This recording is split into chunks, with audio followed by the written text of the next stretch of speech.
Hello, Hi there. this is Stanley And Otito. from the Great Couch. Hi. Nice Hello. to see you. Again. Again. All right. So, What do we have today? What's the title of this one? still on communication, Yeah, right? yeah. Conversations, communication. If you've read our book, you'll see that we said that this is kind of the biggest layer, the foundational layer. So I think a lot of things are still gonna come Circle back to around that, this. yeah. So for this one, we wanted to highlight something that again we also talk about in the book, right? But you see it in the book, but it's like, what does it look like? And that thing is a form of active listening, yeah, reflective listening, called Active Constructive Response. We didn't make that up. It came from the work of Seligman, who is a positive psychologist in Pennsylvania. So that this kind of stems from some of the work that he's done, but it was important because it kind of tied into some other thing that another of the relationship researchers that we kind of follow talks about, which is that turning to somebody, right? Turning to making sure that you are invested in, your partner's story, right? So we want to kind of, show what that active constructive response is like and what it's not like, right? And see if you recognize it. So go ahead. So this is a little bit of drama, right? Real drama.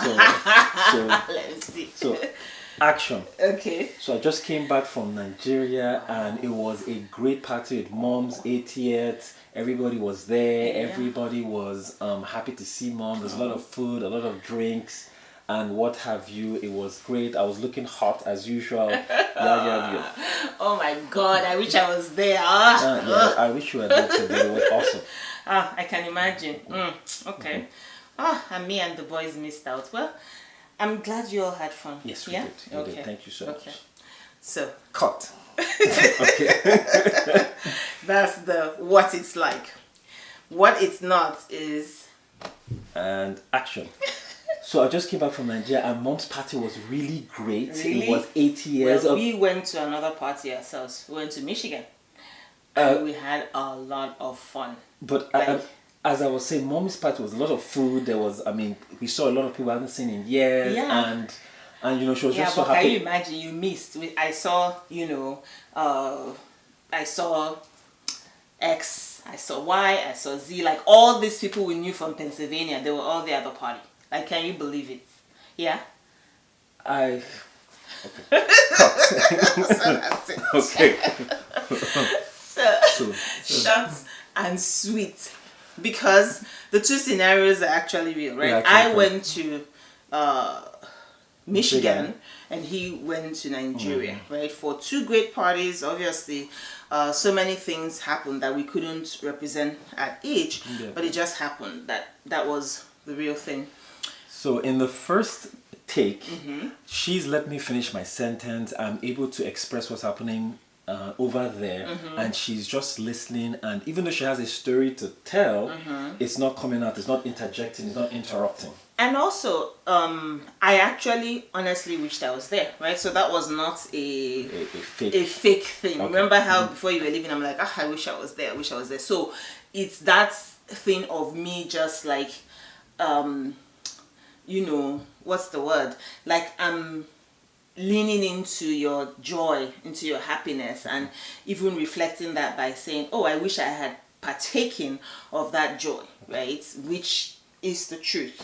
So in the second take, for every comment I give, she has a response on how hers was either just as good, if not better. I was one-upping him. So it's like a competition. So, why are we talking about this, right? Because, again, like we said in our book, we're not writing anything that we haven't gone through, right? So if a person is, you've heard us say many times how one person is more extroverted, one person is more introverted. And so what happens is, the extrovert just wants to talk and talk, and so sometimes even when the other party is trying to tell a story or an event or anything that happened to them, they get interrupted, right? And so what can happen after a while is that it changes the conversational dynamic, where even without knowing it, you just say, there's no point talking. I'm going to be interrupted or anything. Up, yeah. Or you start feeling a bit resentful to say, I'm not even able to get in my good news, right? And so it had to be a situation of, I've not finished saying what I'm saying, right? That kind of idea. At this point, we didn't even know what it was called. We were just like, we need to have this conversation of, let me land first, to put it in a Nigerian way.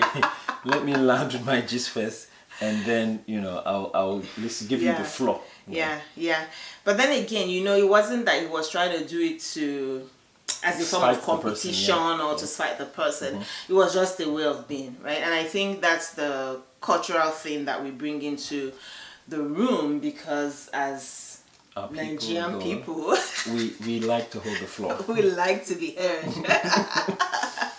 And so you see that what happens is when everyone is talking, no one is listening, right? And I really believe, honestly, and I don't even think it has assumed my belief. I think it's been shown through research and all that the highest level of respect you can give to somebody is to listen to them, right?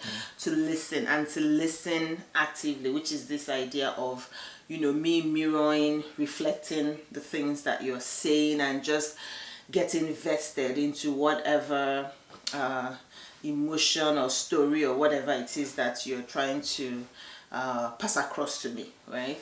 So yeah, and I have to say it makes the other person feel valued and heard, as opposed to constantly thinking about what I'm going to say in response to, how you're listening, but you're not actively listening. You're just listening for what you're going to say next in response to what the person is, and so a lot of things get dropped along the way, a lot of nuggets, a lot of insights and things like that. So we came up with, was it an acronym? It was just like, I don't know, like a slang way. I mean, it's just the ACR, like, hello. Are you ACRing me? Yep, you're not listening. And I think the part that I wanted to bring out is the fact that, we talk a lot about, you knowing how to have your own needs met, which is a level of assertiveness, right? So sometimes when you hear the word assertiveness, you're thinking of forceful or whatever. No, assertiveness is just you knowing that there's a level, or there's a dimension here where needs are being met. You need something, I need something from this interaction. And so, it behooved me, who felt I wasn't being listened to, right? To say, hey, you're not listening. Can I finish what I'm saying? I would like to finish what I'm saying here. But then the other party too, right? It behooves them not to get offended, right? Not to get offended and say, oh, why are you coming at me? Like, are you saying I'm not listening, right? So it's that kind of thing. And so again, it's that level of respect to say, I'm not saying I'm not listening. I'm saying I would prefer that I finish my own story or whatever it is that I have to say right now, or that that you're listening actively, right? Which is that nothing distracting in that moment, right? Especially if I want to say something that I think is important to the relationship, because again, there's the sensitivity part, right, where the other person feels like, oh, why are you telling me to hush up? Why are you trying to steal my thunder? Why are you trying to steal my thunder? Yeah. So that's the part that I wanted to bring in, right? To say from a cultural point of view, which led us down another path, which we'll discuss on another episode, which is this idea of what if you're raised in a society where, it's the man's voice that is always heard, right? And not necessarily the woman. So then what happens if you're trying to build a relationship of equals? But that's for another day on the couch. Yeah, because then that's what leads to people not feeling like they can ask for their needs to be met in terms of listening to me. And when that doesn't happen, right, you then resort to other... I don't say nefarious means. Manipulative is to get your needs met. Nefarious means of getting your needs met, right? Which, it doesn't work for anyone, because then there's a level of, you know, deceit or something involved in that. So yeah. So what else are you thinking about? So I was just thinking how this didn't really spring its ugly head up when we just got married. Yeah. So I feel so much excitement. Yeah, right? the first 3 years, 4 years, you're still courting. You're still trying to find out about the other person. There's still, I don't know, there's still the excitement. But so yeah, so by about year 10. That would be a time to, I mean, I guess watch out, because when you're starting to get used to the person, and there's a tendency that, you know, you're taking the person for granted and needs are not. Yeah, some might say year 10 is when you. Some people don't last that long, Abby. I don't know. But 10 sounds so long. Like, you mean you kind of just, you know, was at year 10 you started thinking about some of these things. Yeah, but I think, again, it falls in line with us saying we learned about boundaries, learned about how to, you know, like separate your own identity, right? Or separate the things you need from this fusion of saying, oh, you know, it doesn't matter, because it does matter, right? I think that that's where I want to come in from, to say it does matter that a person is heard, a person is listened to, and that not only heard, that there's the indication that you were heard, that you kind of get the, what's the word? Reflection, feedback. Feedback that you were heard. So someone might say, right? Typically, these are not attached to any gender roles. I mean, it could be the man that's more talkative and the lady that's more talkative. But some might say, what about in the reverse, whereby the lady is really very talkative and the guy is tired of just listening. You know, doesn't have anything to add, doesn't have anything to say, but it's just like, how do we pause this, because my attention span has dropped, without the other person taking the same thing. That's that thing I'm talking about, meeting your needs or having your needs met. Because I think you may look at a need and say, I'm talking about a material need. It's also behooves you to say, I'm not really listening right now. Like, as in, can we, you know, take a pin in it. Yes, put a pin in it and pick this up. Pick this up next time, as opposed to pretending to listen, but you are like disengaged from the conversation.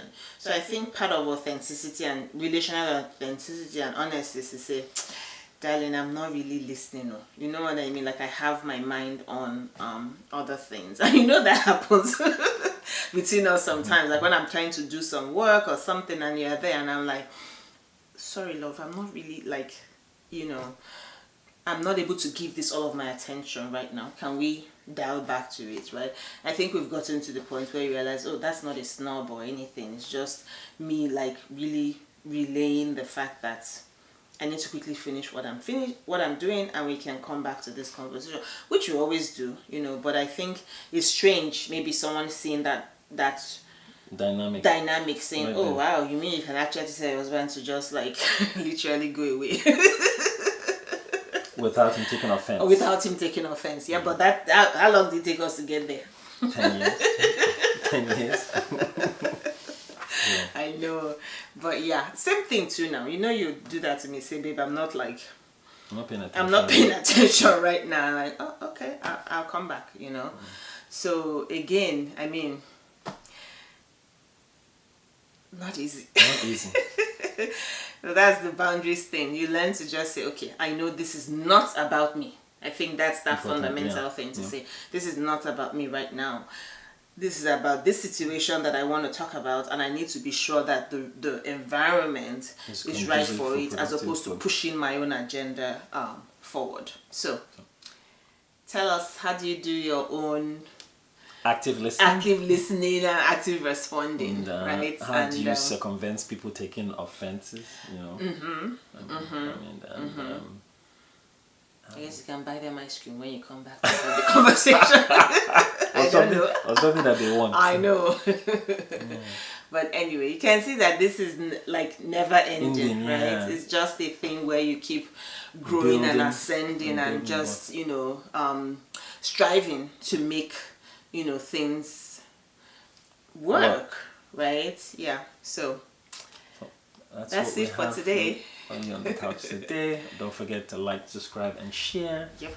And we will see you guys next week. Are we gonna have guests next we week? will have guests next week. All right. Yeah, Toss on the okay. couch. Bye.